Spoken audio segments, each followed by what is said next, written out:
And now joining us for his assessment is political pundit, the Dalai Llamas. Ronald Llamas joining us again on Morning Matters. Good morning. Thank you for joining us here. The one and the only, the legendary. On the right The corner. man, the myth, the legend. Okay. But sige na nga. Sige, let's start. For you, main highlights of yesterday's SONA. Well, yung first 5 minutes niya, yung defining. Kumbaga, 2 years ago, yung defining niya yung Pogo ban. Diba? Tayuan yung mga tao, pati yung mga congressman na involved sa Pogos nagpalakpakan. No? Tapos yung nakaraan, last year, yung mahiya naman kayo, anti-corruption. Ngayon, ang kanyang defining ay yung first 5 minutes, yung parang yung ERAP moment, Diba? walang kaibigan, walang kamag-anak. kamag-anak. Dito ay hindi ako presidente ng aking pamilya, hindi ako presidente ng aking kaibigan.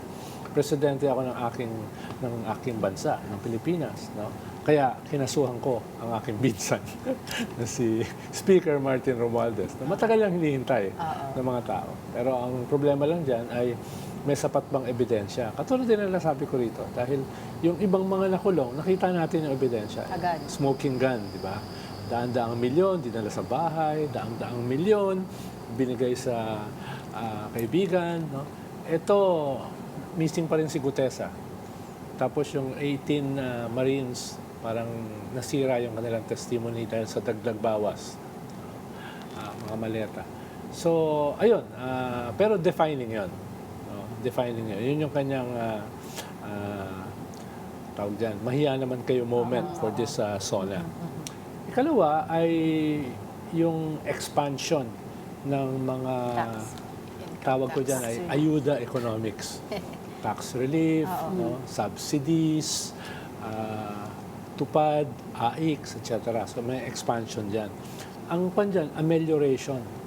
Kumbaga yung temporary relief para sa mga tao na medyo economically insecure dahil nga sa crisis. No? Ang problema naman dyan ay sustainable ba yan? Dahil very tight yung fiscal space ng gobyerno. No? Yung kanyang revenues, hindi ganun kalaki. So hanggang kailan niya masusustain? Lalo na nagpapatuloy pa rin yung Iran war. At yung impact sa atin ng high gasoline cost. Tumaas last week ng 10 piso, tataas na naman ngayon, next week tataas na naman. So masusustain ba yan? Kaya ang sinasabi ng iba ay marami, no, o malawak dito sa mga subsidies, no, pero parang kulang sa structural reforms. Ang ibig sabihin ng structural reforms, yung medyo mas matagalan, political and economic. No? Halimbawa, nagtaka ako, hindi na nabanggit yung tayo ay upper middle income country na. Hindi na nabanggit. Siguro dahil pag binanggit niya, sabihin ng mga tao, hindi naman namin naramdaman no? Tricky nga eh. O baka kayo lang ang nakaramdam no? Baka ikaw. Kami hindi namin naramdaman no? Pero Sec Ronald, yun nga no, he talked about expansion of tax relief. Pero at some point, is he actually credible about tax? Diba? Talking about tax. Because we all know the family has yet to pay 203 billion tax liability. Your thoughts on that? Yes, wala siyang mention doon. No? Baka siya yung pinakamalaki na kailangang bayaran na taxes. No? At katulad ng sinabi ko sa kanya, medyo populist. No? Binawasan mo yung tax, VAT, at saka yung systems loss sa kuryente. Mga 1/4 yan ng cost ng kuryente. So medyo yung mga negosyo at saka yung mga consumers, medyo masaya dyan. No? Pero wala ka namang tax reform talaga. No? Paano, ang ating tax system kasi is very regressive. Ibig sabihin, kung yung mas maraming bahagi ng populasyon, sila yung mas malaki yung binabayad na buwis. Dahil lahat ng binibili natin may buwis. Paano yung mga mayayaman na patuloy na yung mayaman dito sa crisis? May windfall sila, halimbawa dito sa oil price increase. No? Yung mga big players. May windfall sila pag tumaas ang VAT. Pero yung karamihan ng populasyon ay sila yung bumubuhat. So ang sinasabi kong structural reforms, pabubuhatin ba natin yung mga mayayaman na dito sa crisis na ito. Yun yung kulang. No? Halimbawa, yung wealth tax. No? Walang mention dyan. No? Yung anti-dynasty na structural reform sa political system, parang tahimik siya. Yeah. No? Ano lang status ng anti-dynasty na yun? No? Yung mga ganun ba, doon yung kulang. Pero, yes, maganda yung kanyang mga ginawa para dito sa mga subsidies. Dito sa, inuulit ko, amelioration. No? So, yung insecurity ng mga tao in the immediate ay nabawasan. Pero in the long term, yun ang problema. Dahil tayo ngayon ang pinakamataas ang inflation dito sa region. Tayo ang pinakamataas ang unemployment. Tayo pinakamababa ang growth rate dito. Paano yan? No? Paano yan sa medium term at saka sa long term? No? Pero, siyempre, masaya mga tao dahil nadagdagan yung kanilang ayuda economics. No? Pero Sec Ronald, maraming tinalakay kahapon si President Marcos from transportation, education, even Pax Silica foreign investments. Pwede muna tayo sa overall perspective. What grade would you give the President's fifth SONA? Hindi ako magbigay ng grade. Paano iba-iba kasi? Halimbawa, dun sa renewables, maganda yun, di ba? Pero at the same time, binanggit niya ang nuclear power. So ano yun? Ano yung ibig sabihin sa nuclear power? Dahil controversial yan eh. Yes. No? Controversial yan. Binanggit niya yung Pax Silica, sa daddy niya eh. di ba? As the growth corridor. Pero wala pa namang nakukuhang laman yung gobyerno sa substance ng Pax Silica. Siguro nakuha pa lang nila brochure. No? Yung brochure. Pero yung laman, wala pa eh. So hindi mo pa sigurado yan. No? Medyo two-edged yung Pax Silica eh. Makikita mo na yan ay tulong ng Amerika, etc. kay BBM. Pangkontra yan doon sa influence ng mga Duterte na suportado ng China. No, ibig sabihin, they are here to stay against Chinese interests. Pero, tinitignan din nila ano ba mangyayari sa impeachment. No? Dahil kung papasok sila, tapos eventually ang magiging gobyerno ay iba. No? Baka maapektuhan yung Pax Silica na very strategic, very long term. Billions of dollars yan eh. No? So yun yung medyo hindi pa napag-uusapan. Dahil wala pang substance eh. No? So sa ngayon, brochure pa lang yung nakita natin. No? Yan ba ay mangyayari? Sana. No? Sana according to our terms. May bill ngayon sa Congress eh, na kailangan yung Pax Silica ay ang term of reference national interest. Baka kasi interest lang yan ng investors. So yun yung babalansihin natin. Yes, gusto natin mag-invest sila in a big way, pero dapat meron technology transfer. Dapat yung laws natin na mag-govern doon sa 1,600 hectares na papasukan ng Pax Silica, di ba? Dapat may benepisyo naman yung ating workers. Baka puro imported workers yung ilalagay dyan. Mga ganun ba na hindi pa napag-uusapan dito. Pero may mga magagandang elements na pwede nang dalhin sa bangko ng presidente. He can bring it to the bank. Or should we keep an open mind when it comes to Pax Silica? Kasi ngayon maraming criticism eh. Oo, of course, no? Ang problema lang, hindi pa natin alam yung laman eh. No? Ano, malaking bahagi niyan, mining. Eh, siyempre, controversial din ang mining. Dahil kaya sila pupunta rito, yung reserves natin sa cobalt, sa magnesium, Nickel. sa gold, sa nickel. Pero, paano yung kanyan? Paano yung mga policy sa mining? No? Yun yung mga elephants in the room na kailangan pang pag-usapan. Pero dahil with our economy as it is like right now, baka kailangan natin yan. No? Ayun na nga eh. Doldrums yung ating economy. Yeah. So kailangan ma-pump prime para tumaas. Ang problema, less than 2 years ang yung presidente. No? So maraming kailangan mangyari in 2 years. Political as well as economic. Halimbawa, itong pinakamahalagang defining moment na, yung anti-corruption. Nasa na yung 14 and a half contractors na pinangalanan niya na involved dito? Nasa na yung 67 contractors, no? Congressman na involved dito? No? Nasa na yung mga government employees sa executive, yung undersecretary ng DepEd na binigyan daw ng 8 billion ni Yusek Bernardo, no? Si Traigib, si Yusek o Asek Adrian Bersamin, na billions din yung binigay. Bakit yun? Wala pang mga kaso. So, eventually, sisingilin ka eh. Pero sinabi niya kasi, bahala na si Boying. Bahala na yung ombudsman, di ba? So, yun yung cup half full, cup half empty. halimbawa dyan sa usapin ng corruption. Well, when it comes to the economy, last year kasi sa SONA niya, he was saying na maganda ang ekonomiya. And at that time, inflation was at around 1.4% lang. This year, there was no... Yes. Parang yung wording was just para mabuhay o mabuhat ang ekonomiya. How do with inflation peaking, I think at 6.4, I'm not sure, but tumaas. How should he have addressed this? Kasi medyo kulang yata yung pag... Well, very limited yung pwede niyang gawin eh. Kaya nga puro amelioration lang eh. Diba? Protection sa OFW, middle class, tapos yung poorest of the poor. No? Ganun yung ginawa niya. Kaya doon mataas ang scorecard niya. Ang tanong nga natin, sustainable ba yan? No? Halimbawa, yung value ng halaga ng peso, all-time low. No? Almost 62 na. No? Siyempre, tatama yan sa inflation. No? Next month, ha-harvest tayo ng mga tinanim several months ago. Food inflation yan dahil nadoble ang presyo ng fertilizer nung nagtanim sila.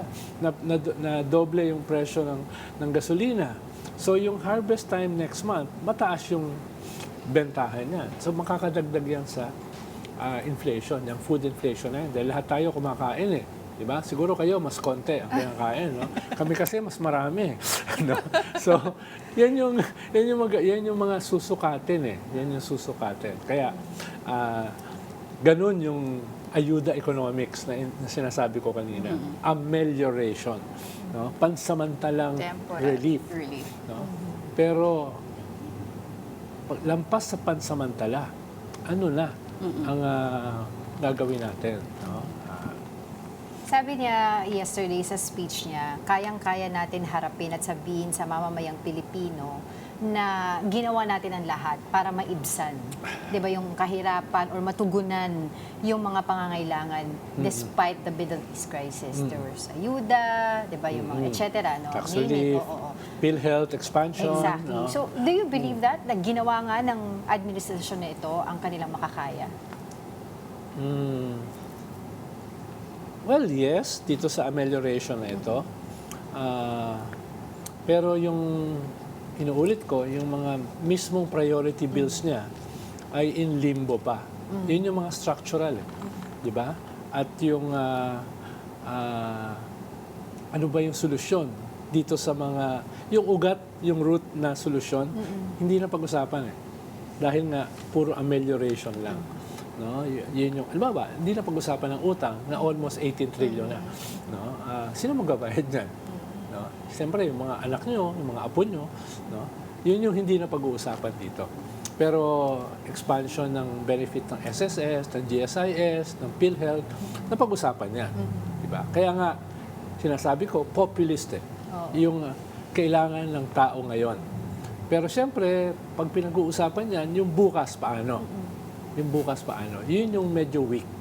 But follow up ko lang, Pawi, dun sa isa pang question ko sa Sec Ronald, yung sa pinaka-last part of his speech about the West Philippine Sea issue. Bumilib ka ba dun? Di tayo papasilip? Yeah, very compelling yon. So, nagsimula ka dito sa defining anti-corruption moment mo. Nagtapos ka dun sa West Philippine Sea na tayo ay hindi racist, tayo ay honorable, respectful, tayo ay noble, no? Yung iba sa atin, noble savage, pero noble tayo, no? Noble. At banat yan dun sa latest na banat sa atin na tayo mga unggoy, no? Yun yung not lost in translation dito. Kaya magandang conclusion yon. Hindi ko nga alam kung ano yung ibig niyang sabihin last week na magkakaroon ng reset sa relasyon natin sa China. Yung ba ay soft diplomacy dahil tayong head ng ASEAN at this point. Pero naging hard siya dun sa kanyang SONA. No? Kaya yun ba yung ibig sabihin ng reset? No? Minsan kasi may mga binabanggit na slogan yung presidente, hindi mo alam kung anong ibig sabihin. No?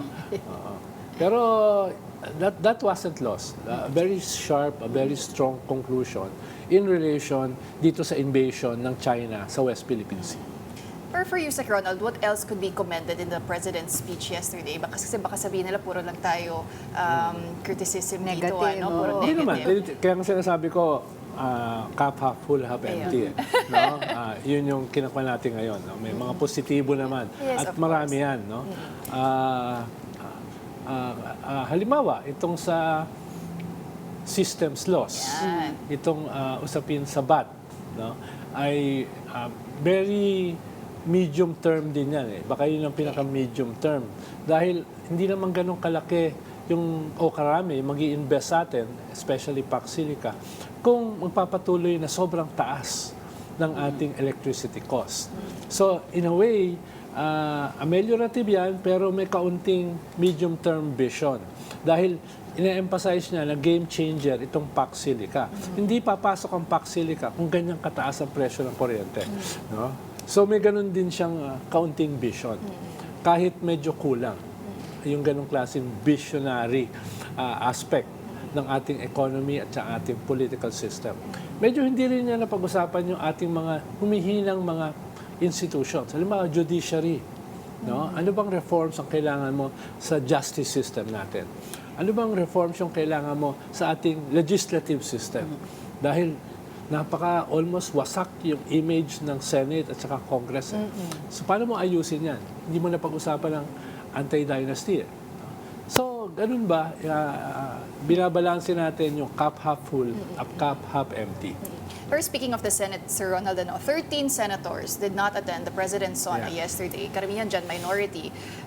And later today, magkakaroon ng kontra SONA led by Senator Alan Peter Cayetano. What are your expectations? At ano yung basa nyo dun sa hindi pag-attend na rin ng mga senador kahapon? Well, medyo expected naman yun. Kaya nga nakasuot sila ng itim, di ba? Hindi ko lang ma-appreciate yung suot ni Amy Marcos. No? Kayo na bahala doon sa fashion sense niyo. No? Parang nung una ko nakita, parang Conjuring. Fashion police ka na rin pala. Pero yung mga ibang senador naman sa majority, siguro gusto nilang i-emphasize yung nakadistansya sila sa executive sa usapin ng impeachment. No? Ayaw nilang magmukhang parang hawak sila ng executive dito sa impeachment process na ito. Kaya medyo hindi dumalo, halimbawa si former Senate President Soto, si Ping Lacson, no? Hindi yung, hindi yung criticism sa SONA, no? Talagang gusto lang na siguro nilang i-maintain yung distance dahil nga nasa gitna ng impeachment. Nasa gitna ng impeachment. Iba naman yung nakasuot ng itim. No, iba naman yung kanilang Iba yung agenda. statement nila eh. Oo. Well, Palace Press Secretary Claire Castro said na the President himself wrote his speech, pinractice nga daw niya. And as we saw yesterday, he started and ended with a bang. He started with a flood control issue, didn't mention his cousin by name, pero sinabing dating speaker, alam na natin kung ano yun. Flood control, talked about it, let's move on to other matters. And then ended with, touching on our patriotism because of what's happening in the West Philippine Sea. But in between all that, there were moments na nagka-standing ovation, there were moments of malakpak. But what were the more salient points in between that you feel maybe should have been talked about more, or what was not talked about that should have been talked about? Well, halimbawa, yung mga peace process sa mga insurgents, medyo tahimik siya ron. Yeah. No? Hindi natin alam ano ba nangyari doon. No? Ikalawa ay yung yun nga, yung pinag-usapan natin kanina na major, yung Pac Silica, it's more a brochure. No? Kung yan ay game changer, ano yung substance? Ano yung substance? Anyaan. Lalo na yung ating growth corridor, yung BPO, liit na yan eh. Dahil pinapalitan na yan ng AI. So ang sinasabi mo, itong natitira nating growth corridor ay papalitan ng Pac Silica. So major yan. Again. No? Pero wala pang substance. No? Yun yung tingin kong kulang doon sa, sabi mo nga, yung sa gitna. Yung sa gitna rito.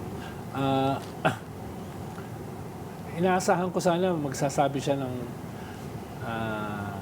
tawag dito, yung revamp na laging pinag-uusapan. Dahil yun yung reset eh. No? Ang kailangan mo ng reset sa governance. Maraming problema, political at economic. Last 2 years ka na lang. Ito yung pinaka-importante mong SONA. May bala ka bang reset sa iyong pamamahala? Yun yung ibig sabihin ng revamp. Ang ginagawa kasi niya by increments eh. Tatanggalin yung dalawa, tatanggalin yung isa, papalitan ito, no? Ganyan. Mas maganda siguro kung pinagsama-sama mo na, ito yung revamp, ito yung gusto kong pagbabago. Kung ako yung nandun kung ako yung presidente na, hindi naman ako mapupunta ron. No? Never Okay. say never. Okay, you said ayaw mong bigyan ng grado yung naging SONA ni PBBM. Pero ganito na lang. Among his previous SONAs, 2022, 2024, and today, would you say that this is the best SONA that he delivered? He spoke mostly in Filipino. He wrote it. May mga powerful thought, kumbaga. Anong... Well, yes. Medyo mataas siya dun sa mga immediate relief. No, pwede mo siyang bigyan ng 8. Diyan. No? Pinipilit nyo akong bigyan ng grado. Hindi ka sabi ko nga best ba or not? Diyan, di ba? Sa structural reforms, baka 5. No? Dahil nga, indications lang yung sinasabi niya. No? Nang pwedeng gawin long term. Political, medyo pagkatapos ng sabihin na ipapakulong niya yung kanyang pinsan, medyo tahimik na. So, parang parang minimum compliance. Pinasa na niya kay Boying. Kawawa naman si Boying. Nabahala na yung ombudsman dyan. So, siguro may mga kwan ka naman dyan, 6 or 7. No? 6 or 7. Still to be seen kung anong gagawin niya dito sa anti-corruption. Pero in terms of drama, siyempre, mas dramatic yung Pogo ban. Di ba? Tayuan yung mga tao. Yung mahiya naman kayo, dramatic. Dito, dramatic yung first 5 minutes, pero not as dramatic as yung 2 previous SONA. No? Kumaga sa amin yung no to wang-wang. No? Yun yung or kay GMA yung bangkang papel. No? O yung ginawa niya kasi yung parang kay Erap. Walang kaibigan, walang kamag-anak. So in terms of drama, mas dramatic yung previous SONA. No? At saka yung before that. Pero again, inuulit ko, ito yung pinaka-importanting SONA niya. Dahil kung hindi niya ma-deliver yung mga sinabi niya rito, magiging quickly lame duck siya. So in the next few months, makikita natin, meron bang mga kasuhan makakulong si Boying Remulla? Bubuhos ba itong ayuda, economics? No? Ikatlo, meron na bang indications na yung ating structural problems ay magkakaroon ng structural reforms? Halimbawa, ano lang laman nitong Pax Silica? No? Yung 20 pesos ba na bigas ay malapit na nating ma-achieve doon sa sinasabi niyang mga reform ng agrikultura. Dahil ngayon, nung huli akong bumili kasi, 60 pa rin eh. No? Hindi ko alam sa inyo. Hindi yata kayo namamalengke, no? So, yun ba, di ba? Paano ang defining kasi niya nung nanalo siya, 20 peso a kilo of Meron rice. naman BBM, di ba? 20 bigas meron na. Kadiwang. I'm almost sure tataas ang presyo ng pagkain next month. Dito sa harvest time. No? Well, the fuel prices are already jacking up as we speak. So, Yes. Tapos yung piso ay sana naabot. Yeah. No? Baka mag-63 nga daw di ba? Umabot pa doon. So, yun yung mga remaining problems natin na malalaki pa rin eh. Malalaki pa rin. Okay, so Sec Ronald, 2 years left in the Marcos presidency. Legacy mode na ba dapat ang Marcos administration? If so, ano po ba yung nakikita niyong legasiya ni PBBM? Or will it be about political survival already for him? Baka all of the above. No? Legacy na ito eh. Ito na yung last 2 minutes eh. No? Pero may existential battle siya eh. Dito sa mga Duterte. Survival battle ito. At ito yung nakita kong first time na yung mga superpowers ay directly involved. Geopolitics will play sa domestic politics. No? Ngayon ko lang nakita ito na talagang ganun ka-active ang Amerika at saka China dito sa labanan, sa loob ng ating politika. Alam natin na may influence naman sila before eh. Pero ito talagang very overt eh. Lantaran eh. Tayo yung battleground. Tayo yung battleground ngayon eh. Yung Pax Silica is part of that battle. No? Impeachment could be part of that battle. So existential yung labanan eh. Kaya very defining eh. No? Sino ba magso-survive? Sabi mo nga, survival fight ito. As well as a legacy fight. No? Kaya yung kanyang speech ay binabalanse yung dalawa. Pero wala siyang mention ng impeachment. Dito, di ba? Dahil Dapat Pina- yung tama. Dapat pa, Sir Ronald, well, na tama lang yun. Dahil pinapalabas kasi na wala siyang pakialam dyan. Yeah. Pero yung mga nakatira sa labas ng kuweba, yan. di ba? Di ba? Oo, wala naman kayo sa kuweba. Alam nyo na merong interaction yan, no? Kaya parang narinig mo lang yung mga thought bubbles eh. Di ba? Yung mga hindi sinasabi. Minsan kasi sa ganyan, papakinggan mo yung hindi sinasabi. Right. No? Well, realistically speaking, in the last 2 years, with everything that he said, with everything that we see in the thought bubbles, what can he still finish? Ako defining itong next few months. Defining ito. Politically, ano mangyayari sa impeachment? Ano mangyayari sa anti-corruption? No? Ano mangyayari sa Iran war? No? Dahil ang laki ng impact sa atin yan. No? So, itong next 2 months, next few months will define the next 2 years.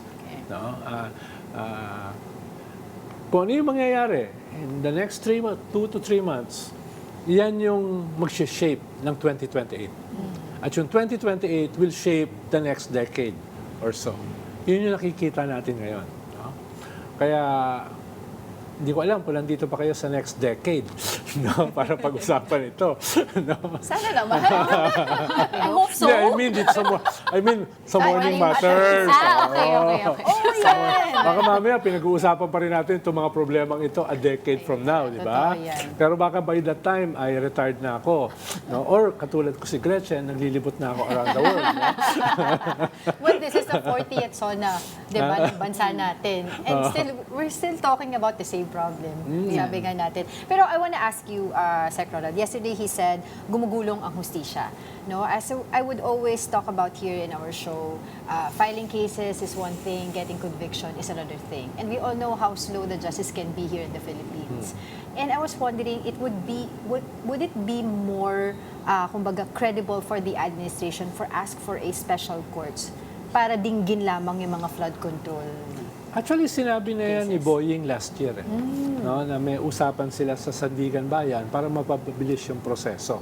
Tapos sabi rin ni Boying, mag-hire siya ng 300 new lawyers sa ombudsman. No? Kaya, meron namang ganong effort. Pero sa hindi ko- ombudsman yan. Pero pag nasa korte na yan, yun yung sinasabi ko, special cases. Parang sa Maguindanao Massacre, Yes. but they have special cases. Yun yung sinabi niya sa last year about Sandigan Bayan. Yes, Paano meron lahat siya eh, naabot sa Sandigan Bayan. Hindi ko lang alam ngayon kung ano na status nun. Yeah, Yung pinopose niya. No? Pwedeng tanungin natin siya o tanungin nyo, i-guess nyo rito. I'm sure dadalo yun. No? Ano na ba yung pagpapabilis ng ating justice system? Yun yung sinasabi ko na kulang na structural reform. No? Na yan yung mga key elements ng structures natin na medyo kapos yung SONA speech. Malaki, malawak, dun sa relief, amelioration, pero yung structural, medyo kapos pa. Isa yan doon, yung justice system. Kaya mahalaga na yung sinabi ni Boying last year, natuloy ba? Dahil susi yun dito sa usapin ng anti-corruption. Or else, tatagal na naman ng ilang taon yung mga kaso na yan, tapos na yung termino ng presidente. Pero Sec Ronald, can President Bongbong Marcos really use anti-corruption as part of his legacy? As we know, this is the second Marcos presidency, no? The first one, alam naman po natin yung nangyari noon. Yes. And now, several years later, you have a Marcos fighting against corruption. Well, ang sabi nga dyan ni Cardinal David, no? Yan yung biro ng tadhana. Dahil bumagsak yung kanyang tatay dahil sa usapin ng corruption, tapos yung anak ay balak umangat yung kanyang legacy sa anti-corruption. No? Pero it has yet to be seen ano ba talaga yung output dito sa anti-corruption. Dahil from my vantage point, parang mabagal. No? Hindi ko alam sa vantage point nyo. No? Kaya nga gusto ko special courts. Diba? Medyo mabagal. No? Pero, i-contrast mo yan sa kanyang tatay. Eh. Tama ka, Pauline, dahil bumagsak, isa sa dahilan sa pagbagsak ng kanyang tatay ay yung usapin ng corruption. Especially nung nanay. Ngayon ay kinasuhan niya yung kanyang pinsan na very powerful dahil speaker eh. Kakasuhan pala. Oo. Hindi, nakasampa na yata sa ombudsman. Ay, yung ngayon. PI eh. PI, Preliminary Oo, Investigation. Investigation. Fiscal pa lang. Pero it has yet to be seen Yes. kung yan ay anong magiging status pag-abot ng Sandigan Bayan na wala pang Probable special cause wala ba? pang special court. Wala pa Si Angela daw mag-aasikaso. Pero halimbawa, yung sa Southeast Asian Games, nagtayo ng task force si NBI. So kailangan ng mga ganun Diba? mga task forces, Para diba? mas kapani-paniwala. Yes. Talagang ito gusto mo Specifically mangyari. I agree, I fully agree. Kasi mamaya, di ba, lip service lang. I fully agree sa Right. proposal mo. Ipopropose ko. Sabi Nakita ko ni sila. Angela Oo, Lagunzag sabihin- Castro. sabihin ko sa kanila, baka magalit yun, kabahan kayo. Ay, wala. We wish we had more time. Here we go again. Thank you so much, political pundit Akala ko nagkukentuhan lang tayo. Ronald Llamas. Please come back.